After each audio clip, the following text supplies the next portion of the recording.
Presiden Mesir Abdel Fattah al-Sisi dan Raja Yordania Abdullah II dilaporkan bertemu untuk membicarakan terkait jalur Gaza.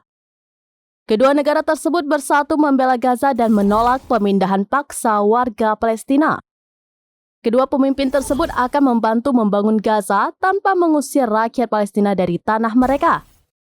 Atas hal itu, keduanya menekankan tegas menolak pemindahan paksa warga Palestina. Dilansir dari Tribunnews.com, pernyataan itu turut menggarisbawahi keinginan mereka untuk bekerja sama dengan Presiden Amerika Serikat Donald Trump, yakni Mesir dan Yordania ingin mencapai perdamaian yang adil dan abadi di Timur Tengah. Pernyataan itu disampaikan oleh Presiden Mesir Abdel Fattah al-Sisi dan Raja Yordania Abdullah II pada hari Rabu 12 Februari, yakni setelah Trump bertemu dengan Raja Yordania di Washington.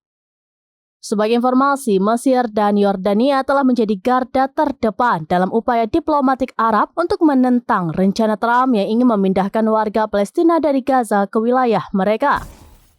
Bahkan sebelum Raja Abdullah II bertemu dengan Trump pada Selasa 11 Januari, menekankan tetap tegas menolak rencana Presiden Amerika Serikat ke-47 itu.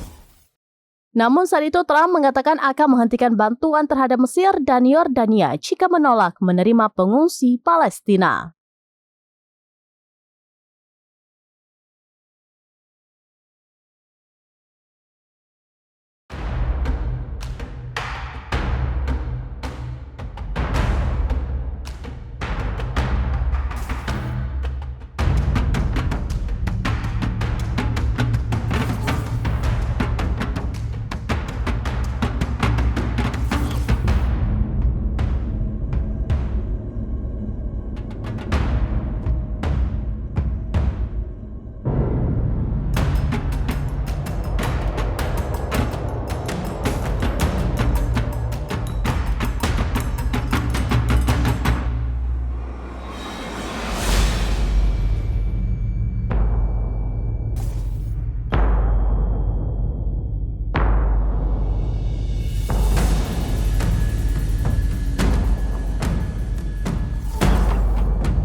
Download Tribun X sekarang, menghadirkan lokal menjadi Indonesia.